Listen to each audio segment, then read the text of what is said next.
Ladies and gentlemen, with us tonight, Micah T. Dank, the esoteric literature expert. We're talking an author without reproach. He has unleashed on our community 3 books over the last 6 months that will blow your mind. Beneath the Veil, The Sacred Stones, The Secret Weapon, and he's just getting started. There's 3 more to come, and he just dropped a bomb. The 4th book has Trump in it. Welcome to the show, Micah. How the heck are you? I'm good. How you doing, man? We're doing good. I got all 3 of your new books up here, and we're going to just click on the first one here. This is the first one that came out the end of June last year. 5 stars on 115 ratings, and those aren't even your friends. So that says a lot. I have almost never seen a 5-star book in this genre with 115 ratings, at least, 4 3/4. So this is the first book in the series. First, you want to give us a synopsis of who you are, why you wrote the series, what it's about, and then jump into Beneath the Veil. Right. Okay. So basically, I got interested in astro-theology through Jordan Maxwell and Santos Bonacci about 8 or 9 years ago. And I started really learning about this astro-theology and all these hidden codes in the Bible, and it just blew my mind. It made so much sense to me that I started, after a while, messing around and decoding it a little bit. And I've been, decoding a book here and there in the Bible as far as astrology goes, doing little passages here and there. And I realized that this had to be made into a book series, that the Bible is basically an astrological book that's been encoded. So basically what I did was I created this 6-book series. Well, initially it was 1 book. Then I showed it to 2 of my friends, and they said, we need you to keep going with it. We want to know more about this. We want to know more about this. So then eventually I just had so much information that I just basically opened up a Microsoft Word document and I filled out about 90 full pages worth.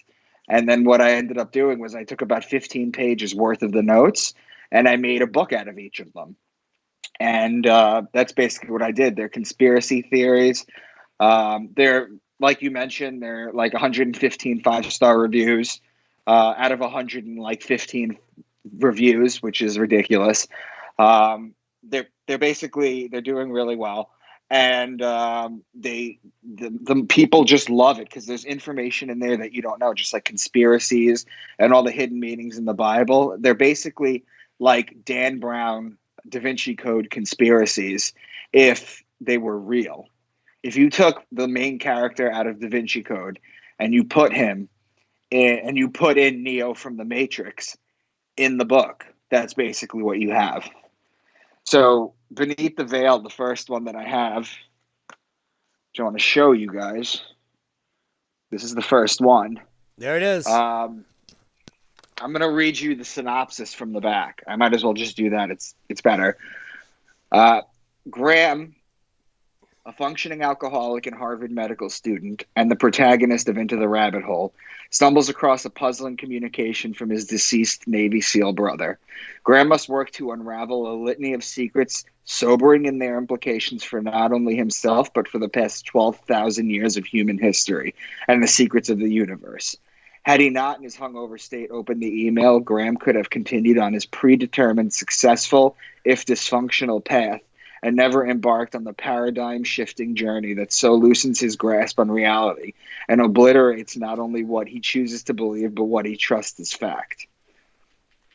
So that's basically book 1, and it talks a lot about MK Ultra, which I'm not sure if I know you know what it is, but I'm not sure if you've ever talked about it with anybody on your show before. Yeah. Well, I've exposed MK Ultra in podcasts with little snippets, but I've never had, let's say, a guest on that's an expert in it.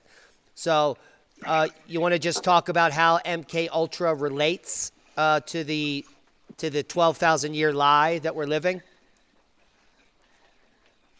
Yeah, basically the thing about MK Ultra is that they found a way to, what they basically do is they create split personalities into people.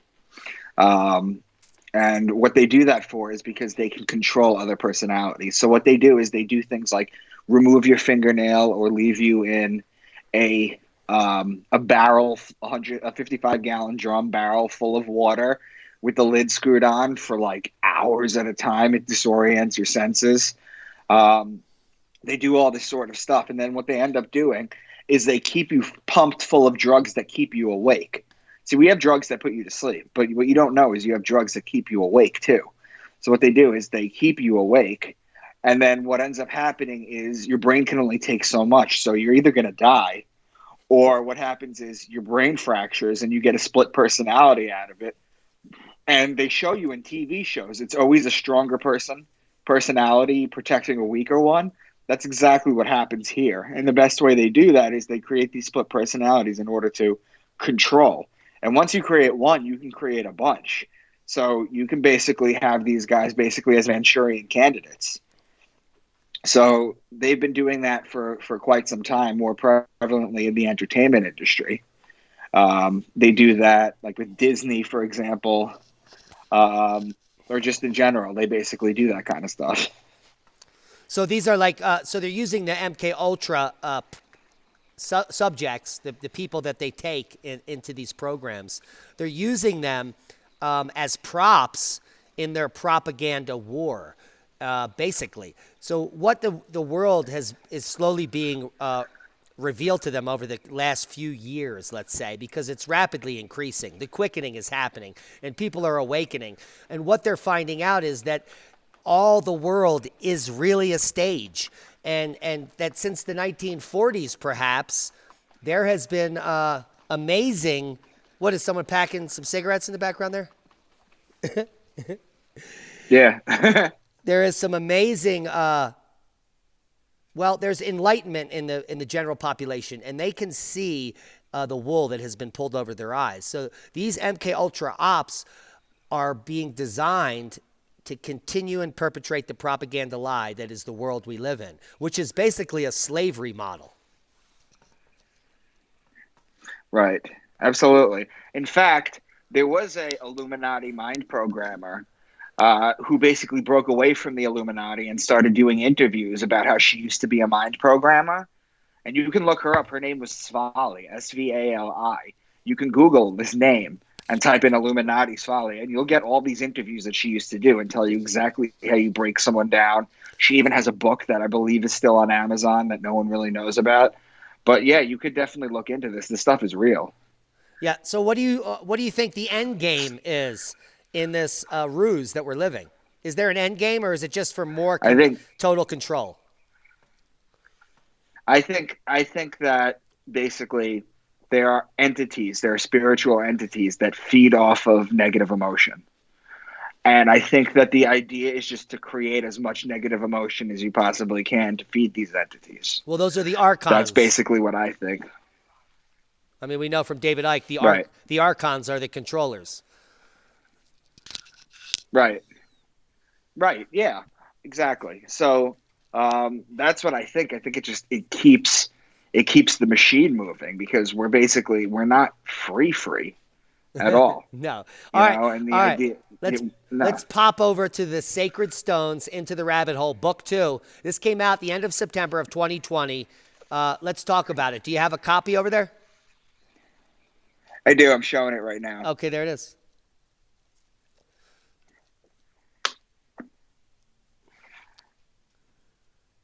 Okay, so this one, let me read this thing. After nearly bringing the Catholic Church to its knees, Graham, Hannah, and Rosette once again are stuck in the middle of a worldwide conspiracy that dates back 10,000 years. After discovering the main astrological code which led them to decode the Bible and nearly destroy the Catholic Church, they thought they had gotten to the deepest secret of the universe. Boy, were they wrong.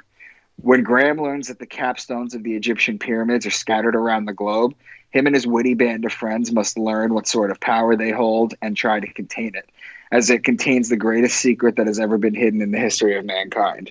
Only this time the gloves are off, and the most powerful entity on the planet is out to stop them from releasing this secret onto the world. as it would destroy the fabric of everything the church has built up for the last 2,000 years. It would literally expose the greatest story ever told as an encoded message passed down from century to millennia. The three of them, joined now with Rosette's new boyfriend Jackson, must manipulate their knowledge and environment once again, or risk being killed and disappear without a trace. Okay, so as a writer of fiction, how did all of this knowledge come together at once in such a short period of time?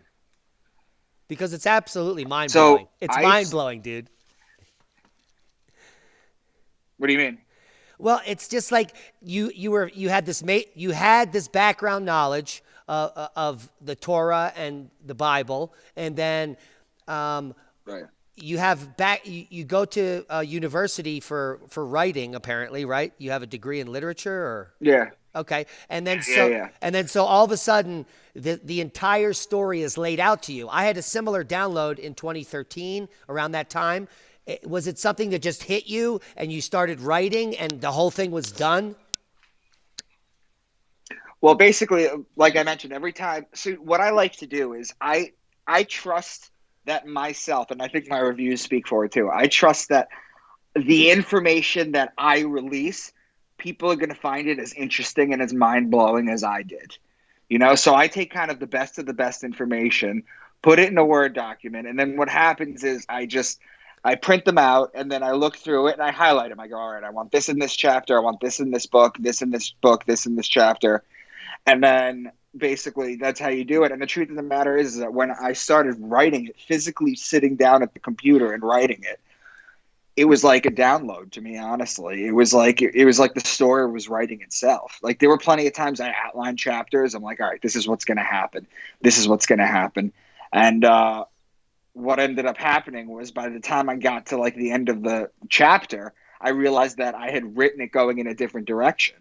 So I was like, oh, so that's what we're doing now. Okay. It's kind of like the story wrote itself and I was discovering it for the first time. That's beautiful. Well, and likely the reason why the Sacred Stones Into the Rabbit Hole with 35 ratings gets 5 stars. All right, let's move over to the most recent release. This hasn't been out long, about a month and a week or so, The Secret Weapon. And this has 9 ratings at 5 stars. Talk about it.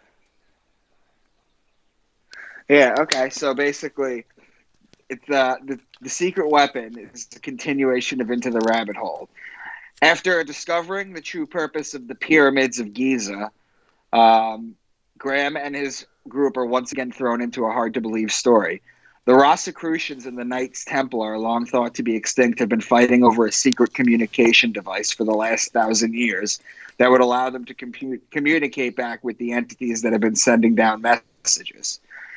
Graham and his friends must navigate their way to retrieve this device while being threatened with extinction. The meaning of life is at stake. That's a big one. What are the next 3 going to be? It's funny. The next one, book 4, is probably the one that I'm most proud of, to be honest with you, as far as my stories go. I wrote this one in 2017, 2018, book 4. And it's a story. There's a specific jellyfish in Japan called the Irukandji jellyfish. Well aware of it. It's special. Yeah, and you know that when it stings you, people have like this impending doom, right? Yeah. This impending doom. So, for people who don't know what this is jellyfish, and if it stings you, what happens is it's slightly delayed. But what happens is you go to the doctor, and it hits you all at once. Just this fear, this impending fear that comes from this thing, and basically, people have been, begging their doctors to kill them. They can't handle it. So, what this evil council does is they end up getting someone on the inside, and they take this protein, I'm assuming it's a protein from the jellyfish, and they put it in the newly mandated global flu vaccine. So what happens is everybody ends up getting these shots, and then it turns into, you ever see Bird Box? No, but I can imagine. Yeah, people just start killing themselves left and right, and they have to figure out where it is. I had to write a disclaimer in it because I just wrote the dedication page for it. I wrote a disclaimer in it. I said, I wrote this in 2017, 2018. I'm not changing a word right now, but we all know what we should be doing. Yeah, absolutely. So I left that. I'm actually most proud of that because the way they figure out how to stop it is brilliant. I ran it by a Harvard doctor before I actually wrote it in. I went, "Is this reasonable?" And they were like, "Wow, yeah, I guess it is." So yeah, it's reasonable. Don't take the jab. So Micah, The Secret Weapon, we just talked about the fourth book. There's two more. Those are both written, correct? yes, they are. And are we going to reveal what the purpose of the pyramids is tonight on the show? No, I can't do that because that ties in book 2 and book 3, and I want people to actually read this. You have to understand, too, is that these stories that I'm writing are fiction in the sense that the storyline is a fiction story. The same way that 1984 was a fiction story. Oh, yeah. But it basically predicted everything. That's basically what I'm going for. That's how I write. Everything, all the little nuggets of information and everything, that's all real in the stories. But the storyline is just a made-up storyline. So, well, Micah, you couldn't have picked. That's just important for your listeners. You couldn't have picked a better time to release these books. I recently got demonetized on my main channel, and I think I'm going to be putting this video tonight with you up on my main channel because we've got remonetized there. We're over 70,000 subscribers there. And I recently put up 1984, the movie over there, about 8 weeks ago. In 8 weeks, we have over 250,000 views, full video views from the movie. And that just shows the thirst for this information coming from the public. And the comments, if you read, there's 5,000 comments. If you read the comments, people are like, I was told that this was coming, and they all thought it was BS, and they're waking up, and they're like, this is exactly what he was warning about. Right, absolutely. And, the way I say it is, look, peruse, go to my first book because it's been out the longest on Amazon, peruse the comments. These aren't your everyday comments. You know the comments when it was like, excellent book. I read it between shitting and whatever, and they write stuff like that. It's not like that. People are leaving like full essays on how this like changed their views. Oh, I love it. It's bananas. I love it. Well, that's the purpose, right? The purpose is not only to sell books so that you can pay your rent or your mortgage. It's also, and my purpose in life is to get this information out there, which is why I'm doing this interview with you. Your purpose is in a different mindset. You're writing the books that can reach a different audience, and now we're bringing it together in a collaboration. This has all been pre-known. What we're doing right now, someone already has known that this has happened. I mean, it's that deep, and we're trying to get the public to understand what the Akashic Record is, who these entities are, and what type of a life we're actually not living. Right. You know what the interesting thing, too, about my books that I forgot to mention is? So my main characters are named Graham and Hannah, or Hannagram. Hannah and Graham, or Hannagram, or Anagram. So I named them that for a specific reason. It's kind of encoded. All the locations and the people's names in the books are anagrams of people in real life that add to the story. Ooh. So if you're able to decode the anagrams, I kind of encoded my books this way. If you're able to decode the anagrams and find out who they are, and you look them up you look up, you figure out the person's name, and then you look it up as it relates to maybe what the main storyline is, or just in general, and go down that rabbit hole, you'll learn something completely different that I couldn't even write in the books.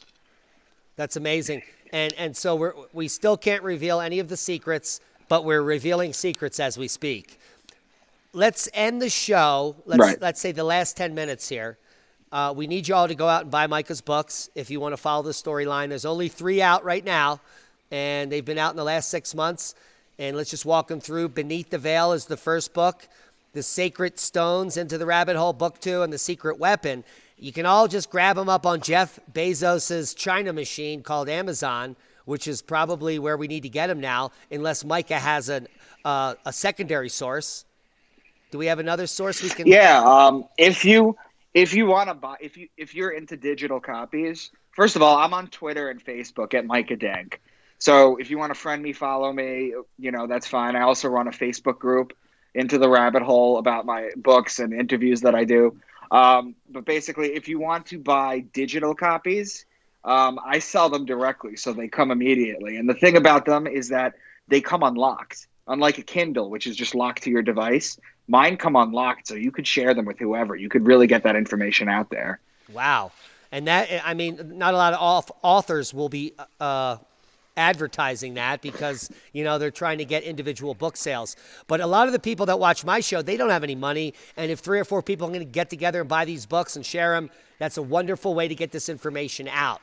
Now, let's finish the show about what we were talking about earlier.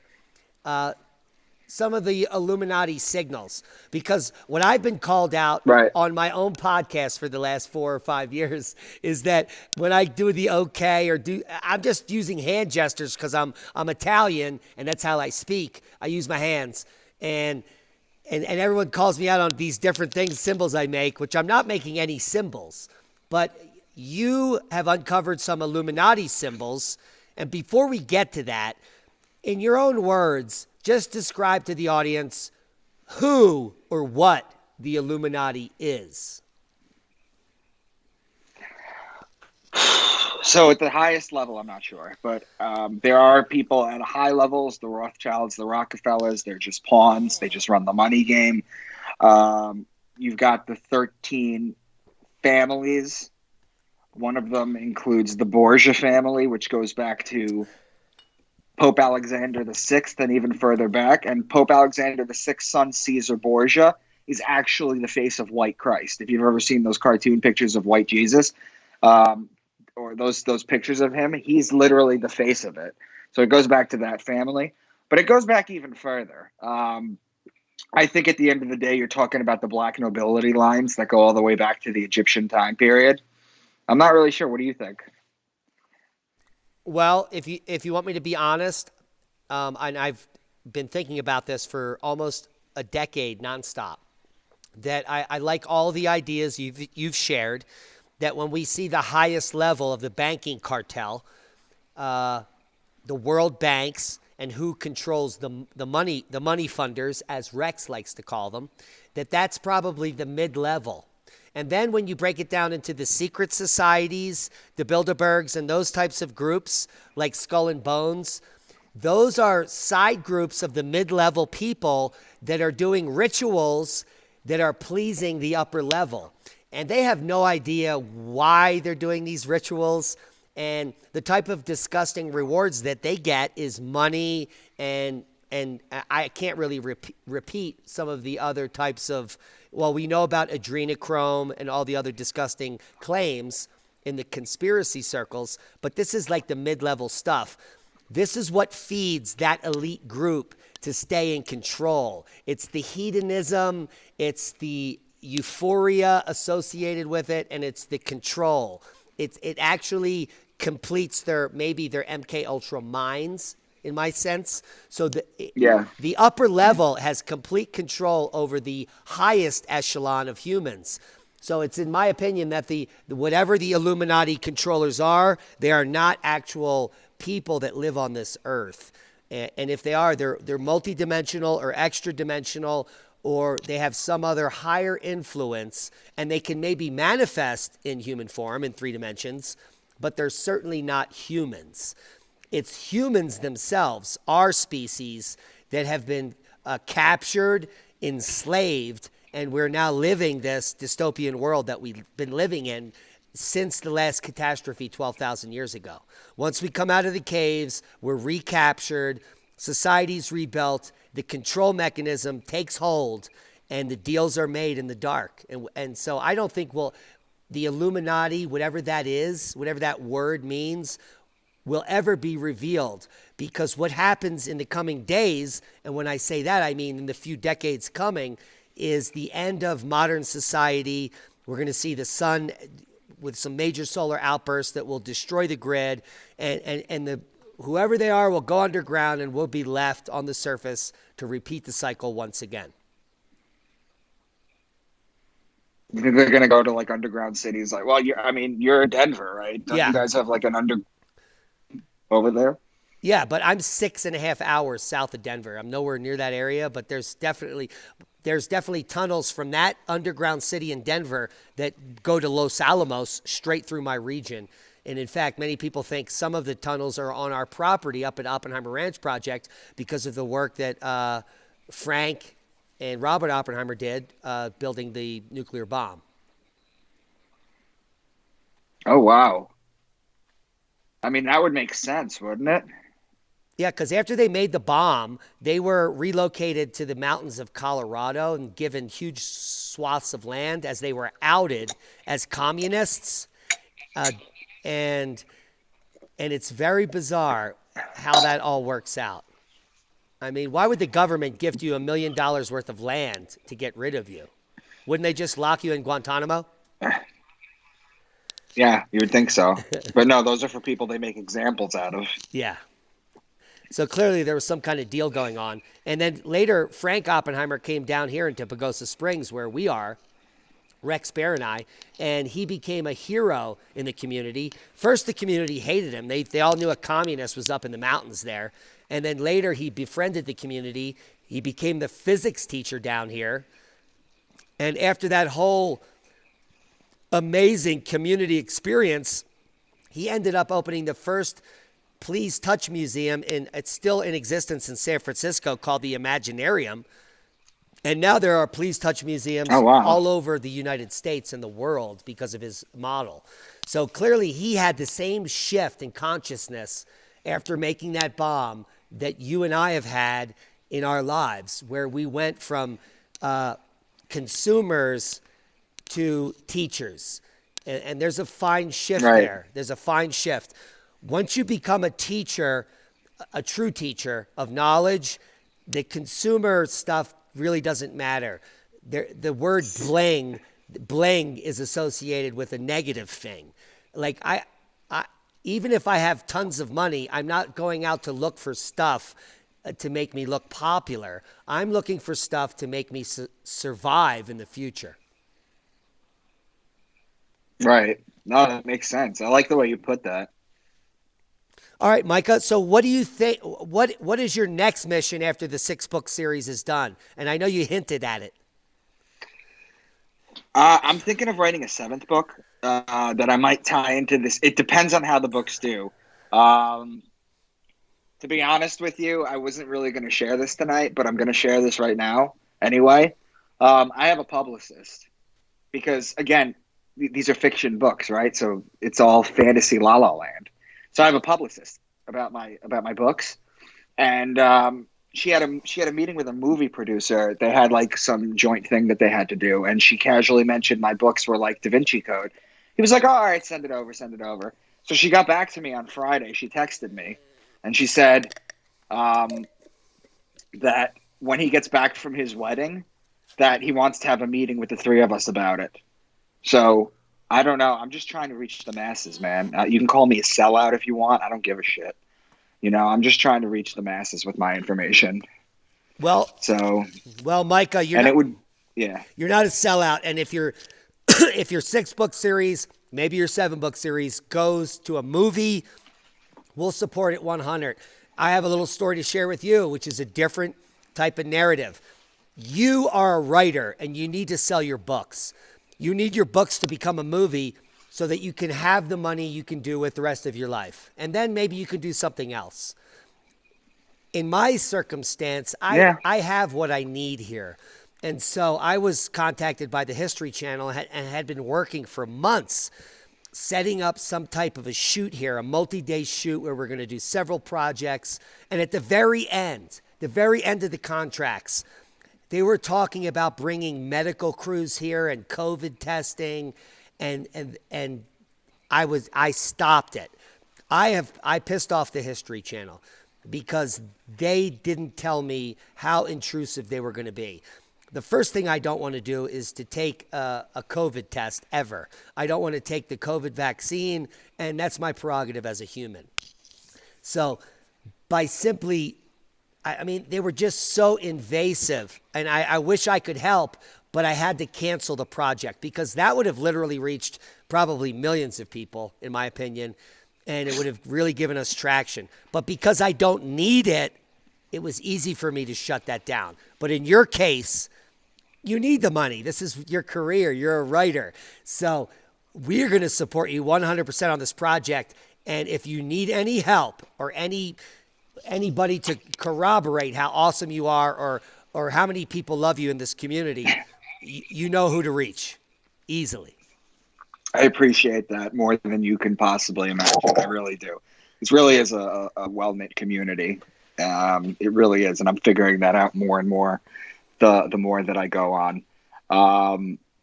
But yeah, I will definitely keep you posted as far as what the movie producer says.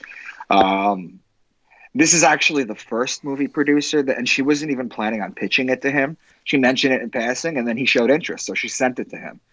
What I did was I had my first book. I went to Fiverr, and I had somebody convert it into a movie script because I have an English degree. My dad is an editor for CBS News. My grandfather was an editor for CBS News. I know how to write, but I don't know how to write a script. So I had it converted by somebody who knows how to write a script. She sent the script over, and then he came back and he was like, let's talk when I get back from my honeymoon. So I was like, all right, let's do that. So let's take the first step and let's see how we can do this. The other thing too is that if they want to remove things from the books because they don't sit well or that they think it'll be too controversial, one of two things is going to happen. Number one, the real fans will let them know. There'll be people will scream about it. Yeah. And then the other thing too is the other thing too is that if a movie comes out, it's just going to drive back to the books. So it's kind of like a self-fulfilling prophecy. So I'm kind of, I know that edits are going to come in the script that people don't really like because God knows that I have a lot. I mean, you have to read this is everything that I know up to this point. And I wrote it in stories. This is basically my opus magnum at this point. So I wanted to get that out and give it to everybody. I put my life into this. And yes, they are coming out. What are the dates for the next 3? So I got March 15th, June 15th, and September 15th. Beautiful. And are book sales brisk, or do we need to implore the implore the community always, but I just want to get this out to as many people. It is about selling books, but I'm telling you, if you're on the fence, just go to book 1 in Amazon and read these reviews. Just read the reviews. None of them are bad. All of them are 5-star, and you have to read these reviews because I do still. I'm corny like that. I still read my own reviews, but yeah. So I mean, everything is going to be. I'm excited. Everything is going to be good, and we're gonna change the world with our community. Yeah, one day at a time. Have you thought about getting on Gaia? Yeah, Rex and I were going to do the last LeakCon at Gaia's. We were going to be one of the first conferences at the new Gaia Sphere. And COVID happened, and then we launched ticket sales during the 3rd month of COVID, and it all got shut down. And here we are today, still no gatherings. Because we're going to have 500 people. I think it only holds 250 at the Gaia Sphere. So we were just going to pack it with VIPs. And after we just sold maybe 20 tickets, it got shut down. So. Oh, wow. So there's more things to come. We're now in the works of LeakCon 2021. It's going to be completely virtual. You've been invited. Several other people have been invited, including Brian Forster and all the original people from LeakCon 2020, Adrian D'Amico, and myself and Rex and you. And so we're going to be working on this to bring it again to the public April 20th, 2021. Yes. 4/20/2021, LeakCon 2021. With Micah Dank. Diamond, Rex, Brian Forster, Yes. and others. So we're working on it now. It's always a pleasure to have you on, Micah. Go check out his books on Amazon. I know they feed the beast, but they also feed your mind. Beneath the Veil, The Sacred Stones, The Secret Weapon. Read the reviews. Listen to the man that wrote them. And we appreciate you, Micah. Final words. Thanks, man. I appreciate it. Just much love to the community. Anybody who wants to learn something new, I promise you there's things I can teach you. Absolutely. There's things that I have learned. And it came a point where after listening to Jordan and Santos for a while that I really had a good grasp on like astro-theology and that I was able to start doing decodings on my own. And I know that's what it sounds crazy. Maybe not in this community, but it sounds crazy like decoding the Bible. No, this is like legit. I do like presentations on this and it's it makes a lot of sense, believe me. So just go read the books and just reach out to me on Facebook or Twitter. Micah T. Dank, Facebook and Twitter. He has a Facebook group, which is Beneath the Veil. No, it's Into the Rabbit Hole. Into the Rabbit Hole. We're going to have all the links below. He's going to shoot that over right now on the Skype. Thanks for coming, Micah. Always a pleasure. We'd love to have you. And that's a boom to knowledge. Peace. Thank you.